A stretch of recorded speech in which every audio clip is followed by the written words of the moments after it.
Hello there, it's the Midday News on CoreTV News with Nifemi Oguntoye. The Nigerian authorities say Boko Haram insurgents have been massing up at training camps across the northeast in preparations for attacks in some parts of the region. But coordinator of the National Information Center, Mike Omeri, said at a news conference in Abuja that the security forces are fully mobilized to repel them. He noted that intelligence reports show that there was a similar movement before Bama and Monguno came under attack.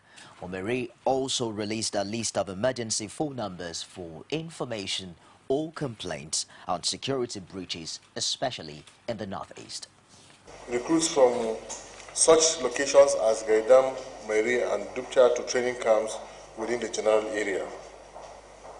Previous major attacks by insurgents, including the siege on Bama and Mongono military bases, were preceded by such massing up of fighters in training camps within the proposed targets. This recent development, which points in the same direction, has been alluded to by the Boko Haram group in its recent boast about having a certain large number of troops to disrupt elections in Maiduguri. However, the Nigerian military forces have fully mobilized and deployed against the insurgents who are being chased and roundly subdued. Therefore, we urge the general public to exercise a high level of vigilance and also support the efforts of the military to ensure hitch-free elections and a return to normalcy in the general area very soon.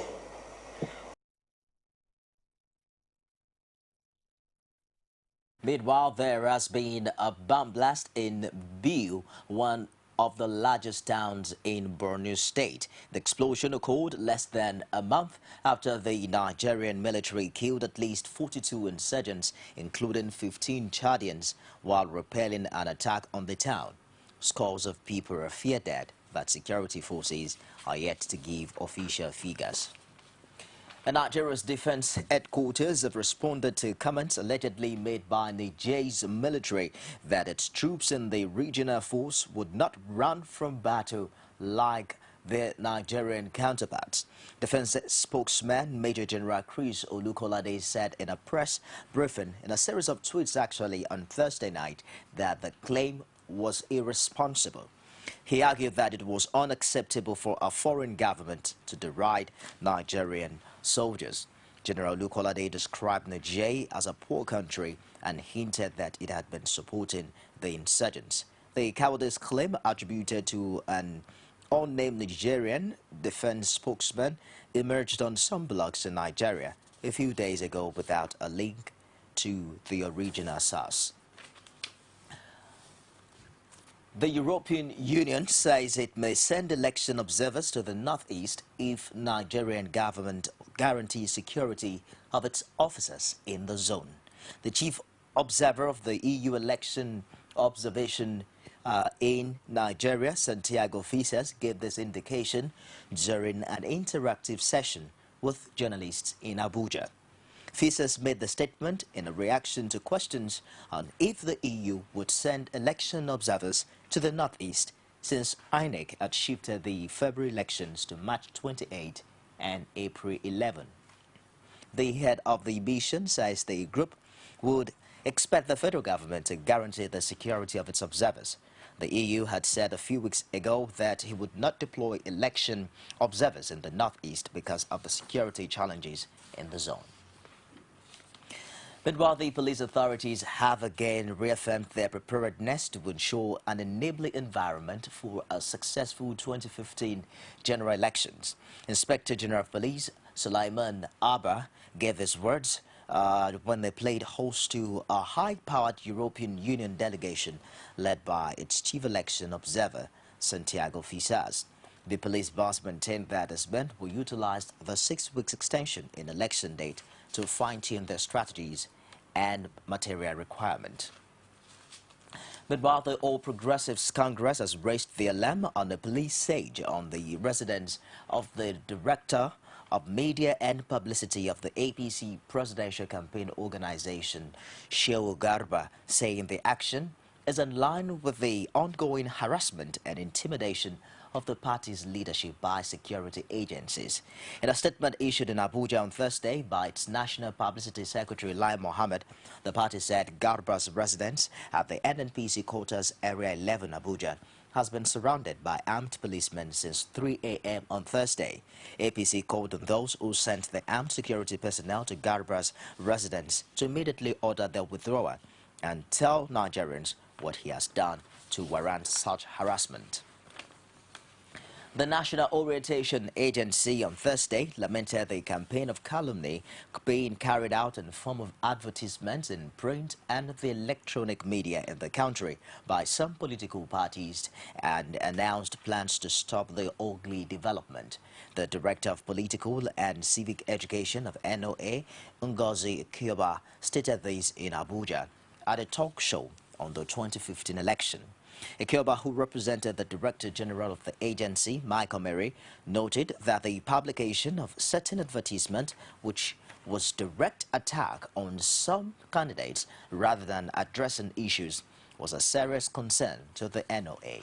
She explained that most election violence could only be averted if the gladiators are mindful of the utterances being published in the media. We'll take a break now, and I'll be back with more stories. Don't go away. From time immemorial, women have birthed life, shaped character, and by extension, influenced the society. Moremi of Ife, Emotan of Benin, Queen Aminat of Zaria, all women of influence and power. Whether it's before election, after election. How ironical. Women being so powerful, yet have few grounds in decision making. They see you as a wife, and I see you as a wife to a man. We are talking women in politics. A woman will be bold enough to stand up and say, I want to become president of Nigeria. Only on CoreTV News. Back to get more on our news. You can reach us on any of our social media platforms. On Facebook, it's facebook.com/CoreTV News. Our Twitter handles at CoreTV News NG, and we'll also stream live on YouTube. It's youtube.com/CoreTV, live a space, and news. Moving on now, Christian leaders in northern Nigeria have resolved to back the presidential candidate of the All Progressives Congress, Muhammadu Buhari. They also presented the former head of state with the Holy Bible to underline their support for him. The Christian leaders, who met under the auspices of Northern Christian Leaders Eagle Eyes Forum, announced their decision at a meeting in Abuja. Buhari was accompanied to the meeting by his running mate and other APC leaders.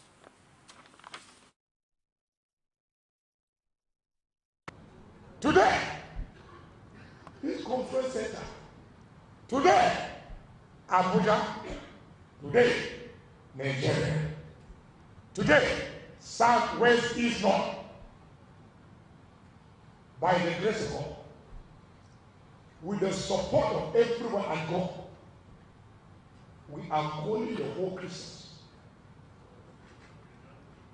to come in mass, and we are declaring total support to General Buhari, the APC presidential candidate 2015 election. I have no personal religious agenda, and I will not entertain, consider, or promote the religious agenda of anyone.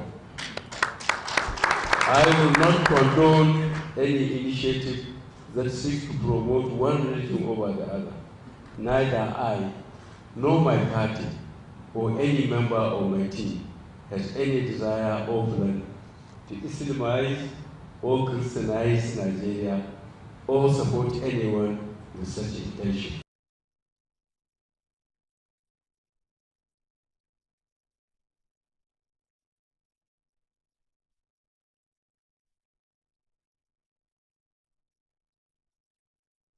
Issues raised by President Goodluck Jonathan in his latest presidential media chat have started generating reactions from residents in the Federal Capital Territory. Some of them told CoreTV News that the program helped clear the air on rumors and speculations on the rescheduled election.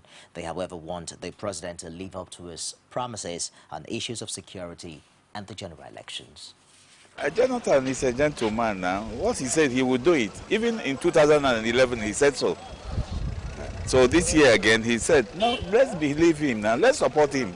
In fairness to President Jonathan, the chat will not have come at a better time than yesterday. I have to also commend him for taking out time to address Nigeria, considering the fact that the political tension is so high. The speech, the chat will go a long way to calm down some frayed nerves. But on the issues he raised, something like sacking Jega, the media has now watched, media all are watched that is going to give him 3 months compulsory, a terminal leave, which he actually debunked yesterday. That alone will give the election credibility. For Nigerians to know that Jega is going to conduct the election is a plus. Yeah, what the Mr. President said yesterday on the media chat, I think he really spoke well like a leader. We are expecting him to speak. By now, a lot of tension, anxieties in the country concerning this election, postponing of election, removing of Jaga, all those things, manipulating, coming up from different angles, from social network. You hear all kind of story. But President coming out yesterday to clear the situation, we hearing it from his mouth, make some certain things calm down, and people, as you can see from the view, I had people calling on the radio station that do whole programs. They were excited and happy about the president, how he handled the issues. He said that he's not going to, he have not said that he will remove Jaga. As a president who have come out to say that he will not sack Jaga, and if he failed the election of 2015, he will relinquishly give power to whomsoever might have won the election. Let him stand by his words, because posterity will judge. If he won the election and he gave it successfully, if he won the elections, Nigeria will hail him free and fair. But if he lost the elections and failed to give the power to whomsoever that might have won the election, posterity will judge him, and history will remember him too.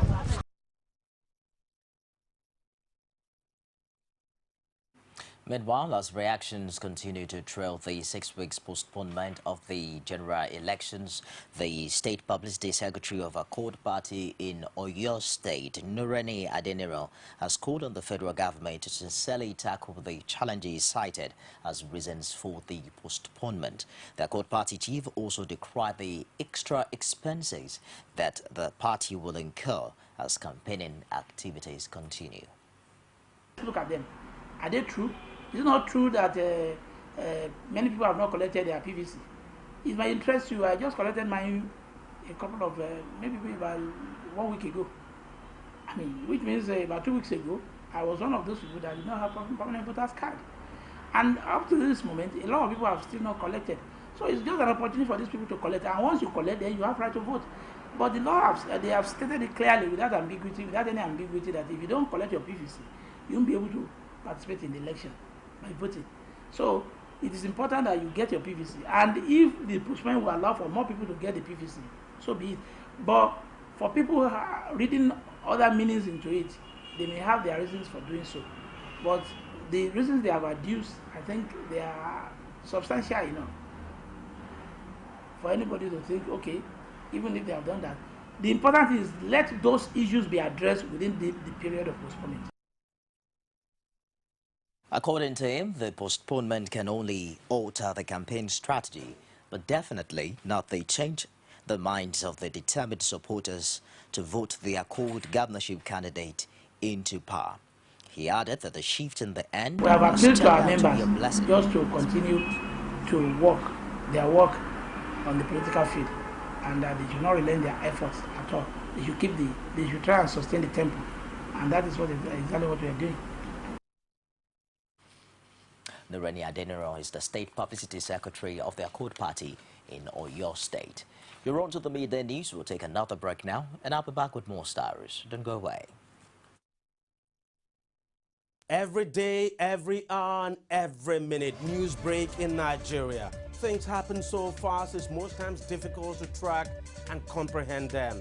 But that's what we do right here on Digit 360. 2015, would you want to come back again? It's like asking Jesus Christ if he knew he was going to die, will you want to come back as the savior of the world again? We do not just help you track the stories, we break them down, explore all the angles, analyze the issues so that you can fully comprehend the stories and use them to make the right decisions.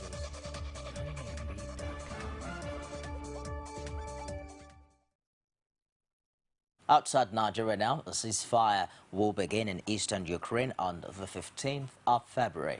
The leaders of Russia and Ukraine have announced. French President François Hollande said that a serious deal had been reached, although work remains to be done. Thousands of people have been killed in the fighting in the east of Ukraine. The meeting in Belarus, which lasted for about 17 hours, was focused on securing a ceasefire, withdrawal of heavy weapons, and creating a demilitarized zone in eastern Ukraine. Putin said the agreement also established a line from which heavy weaponry will be pulled back. Negotiations have been going on since yesterday. One document has only just now been signed by the contact group, and it's called the Complex of Measures to Implement the Minsk Agreements. The second document that is not meant to be signed is a declaration from the Ukrainian president, the French president, me, and the German chancellor about the fact that we support this process. It wasn't the best night of my life, but the morning, in my opinion, is a good one, because despite all the complexities of the negotiating process, we still managed to agree on the main point.